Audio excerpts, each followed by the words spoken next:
मुसलमानों की वक़्फ़ के थ्रू मदद कर रहे हैं, पर हर दूसरे दिन तो उनका घर बुलडोज कर रहे हैं।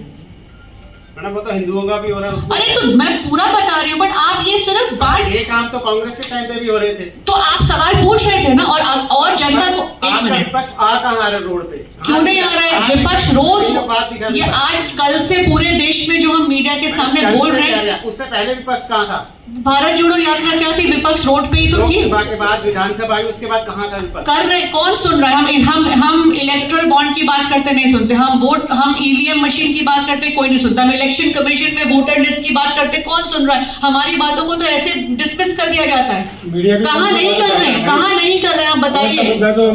अभी वोटर लिस्ट की बात कल राहुल जी ने बाहर करी, तो उसके ऊपर प्रेस कॉन्फ्रेंस करके बोल दिया कि भाई आप छवि बिगाड़ रहे हो हिंदुस्तान की। बात जब मोदी जी जाके बाहर बोलते हैं कि हिंदुस्तान में पैदा होना एक गुनाह है, तब छवि नहीं बिगड़ती क्या? आप कह रहे हैं विपक्ष है, तो बंगाल पे क्यों नहीं बोला आपका विपक्ष? बोल रही है ना, क्यों नहीं बोल रही है? कहाँ देखा? और बंगाल में क्या हुआ? कितने लोग निकले जो वहाँ के लोकल भी नहीं थे। नहीं तो आप यही देखिए कि किस आप लोग कहाँ थे?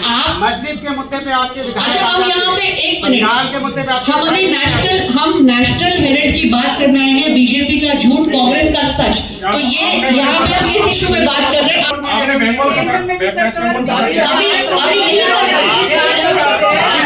अभी भी यही तरह से बात कर रहे हैं। उठाइए ना, हम लोग एक बात बताएं, आज प्रेस कॉन्फ्रेंस के भी कहूंगी कि पर्सनल वेंडेटा है। अब ये कहना कि स्वतंत्रता और विपक्ष की आवाज को कुचलने की एक सोची समझी साजिश है। ये सरकार जनहित से जुड़े मुद्दे से घिरी हुई है, बेरोजगारी है, महंगाई है, पर ऐसे मामले उछालती रहती है ताकि जनता का ध्यान भटकता रहे। आज सुबह न्यूज में पढ़ रहे थे हम कि जो लॉयर्स हैं, जो पीएचडी है, एमबीए ग्रेजुएट्स हैं, आज राजस्थान में 23 लाख पीएन की नौकरियों के लिए उन्होंने अप्लाई किया। 2 दिन से आप कुछ इमेजेस देख रहे होंगे सोशल मीडिया पे, महाराष्ट्र में मुंबई के पास गांव है, वहां पे किस तरीके से नल से पानी आएगा तो ही उस नल का फायदा होगा। सालों से हम देखते आ रहे हैं कि एक परिवार के पीछे, ये मोदी सरकार आने से पहले की भी बात करें कि पिछले 2 दशक से हम देख रहे हैं, तब की जो विपक्ष थी पीछे पड़ी है राहुल गांधी जी की, गांधी परिवार की, कांग्रेस की छवि बिगाड़ने में, लोगों को गलत खबरें पहुंचाने में। ये वो परिवार है जिन्होंने जिनके सदस्यों ने आजादी की लड़ाई लड़ी, जिनके सदस्य, परिवार के सदस्य ऐसे हैं जिन्होंने शहादत दी देश के नाम पे। और अब जब राहुल गांधी जी संविधान की रक्षा की बात करते हैं तो ये इनके एजेंडा को सूट नहीं करता है, क्योंकि सूट बूट की सरकार है, भ्रष्टाचारियों की सरकार है। अगर आप भ्रष्टाचार की बात करें तो क्या सारे भ्रष्टाचार आपको विपक्ष में ही दिखते हैं? आपकी सरकार इतने वर्षों से, आप इतने सालों से, आप अभी 10 साल से सत्ता में आए, आप देश नहीं दुनिया की सबसे अमीर पार्टी बन गए। आपके पास क्या कोई भ्रष्टाचारी नहीं है?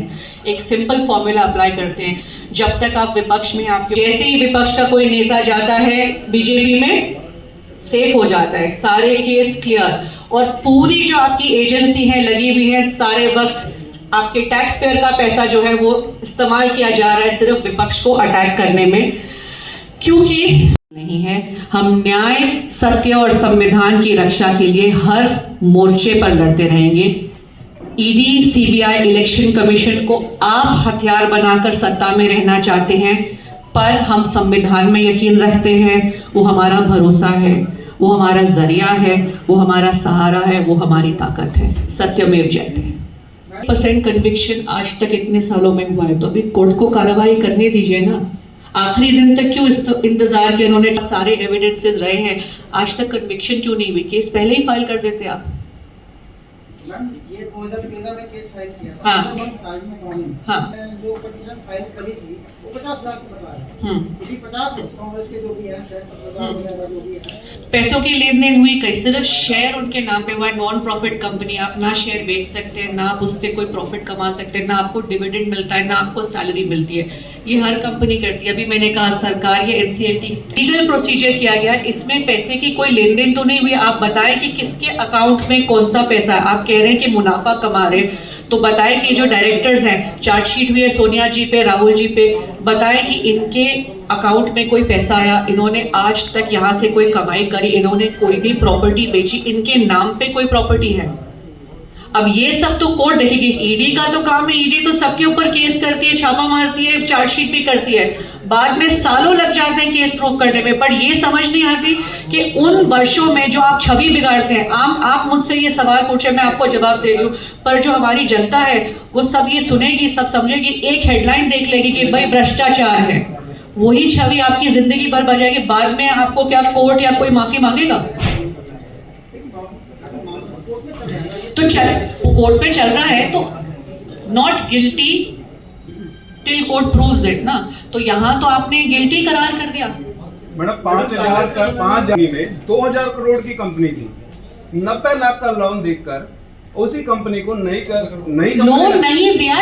लोन जो दिया है वो आपने सैलरी वगैरह पे करने के लिए दिया, खर्चे पूरे करने के लिए पे किया। 90 लाख का लोन देकर उसी 90 करोड़ 90 करोड़ माफी 90 करोड़ का लोन देकर उसी 2000 करोड़ कंपनी को 50 लाख में खरीद लेना, क्या भ्रष्टाचार नहीं है ये? नहीं तो 50 लाख जो उसके बाद ये जो आप कह रहे 2000 की कंपनी को खरीद लिया, तो क्या इनके नाम हो गई कंपनी? जिनके नाम पे आपने चार्जशीट करी है सोनिया जी के ऊपर, राहुल जी के ऊपर, ये कंपनी क्या उनकी हो गई है?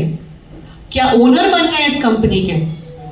अगर सेक्शन 8 के तहत नॉन प्रॉफिट कंपनी और आप सिर्फ शेयर होल्डर उसमें है एज डायरेक्टर, जो कि सैलरी नहीं ड्रॉ कर सकते, डिविडेंड नहीं ड्रॉ कर सकते, प्रॉफिट नहीं ड्रॉ कर सकते, जो पैसा अभी पब्लिकेशन कमा रहा है वो सिर्फ न्यूज़पेपर के खर्चे में इस्तेमाल हो रहा है, तो आप ये बताइए कि कंपनी उनकी कैसे हो गई? कंपनी उनकी नहीं है। सिर्फ पटिशन में दायर किया, पटिशन में सारी चीज क्लियर है कि हाँ इनमें जो शेयर अरेस्ट क्यों नहीं किया? 10 साल हो गए, पहले क्यों केस डिसमिस कर दिया गया था और 2021 में फिर से क्यों फाइल किया? ये अब कोर्ट इसकी जांच करेगी कि इस चार्जशीट में कितनी सच्चाई है, कितनी गहराई है। तो कोर्ट को अब अपना काम कर दीजिए। कांग्रेस पार्टी है और जितने भी जो चार्जशीट में है, इन्होंने हमेशा साथ दिया है, उन्होंने कभी पीछे तो नहीं हटे हैं ना। बट हम यहाँ पे बताने की कोशिश करें कि किस तरीके से इतने वर्षों से जो भाजपा की सरकार है ये प्योर पॉलिटिकल वेंडेटा कर रही है हर विपक्ष के नेताओं के साथ। आपने पिछले साल देखा होगा कि लोकसभा चुनाव के वक्त आपने आईटी रेड करा के एक नेशनल पार्टी के अकाउंट्स को फ्रीज कर दिया। आपको क्या लगता है कि वहां पे कोई भ्रष्टाचार नहीं हो रहा है? आपको एक भी भाजपा का नाम सुनाई देता है कि उनके ऊपर? अभी कुछ टाइम पहले आपने देखा कि एक जज के घर से इतने लाखों करोड़ों रुपए मिले, ईडी पहुंची वहां पर। अजीत पवार जी ने जैसे ही छोड़ा सारे केस डिसमिस। तो ये जनता नहीं देख रही है क्या? ये आप लोग नहीं देख रहे हैं क्या? मैडम कांग्रेस के समय में कन्विक्शन रेट क्या था? तो कांग्रेस होने दे रही थी ना। 2G 3G क्या हुआ उसके बाद? तब भी जीरो था। तो 2G 3G क्या हुआ उसका? आप बताइए। जिन फॉल्स केसेस पर ये सरकार गिराई गई, भ्रष्टाचार बोला आपने, किसी ने बाद में माफी मांगी? कन्विक्शन हुआ किसी का उस पे? उसको आत्महत्या करनी पड़ती। कितने मतलब 1 लाख रुपए के लोन के ऊपर और आप करोड़ों के लोन माफ कर देते हैं।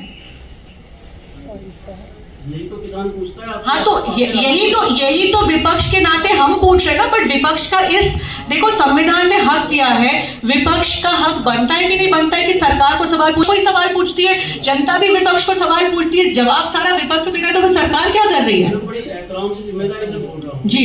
मीडिया तैयार है, विपक्ष तैयार नहीं है। विपक्ष तैयार है बट विपक्ष को सुना कौन रहा है? अगर आज हम ये बात कर रहे हैं, कितनी मीडिया है जो प्राइम टाइम पे ये पहुंचाएगी? आज मैं आपको बताऊंगी, जेपीसी की मीटिंग चल रही थी वहां पे।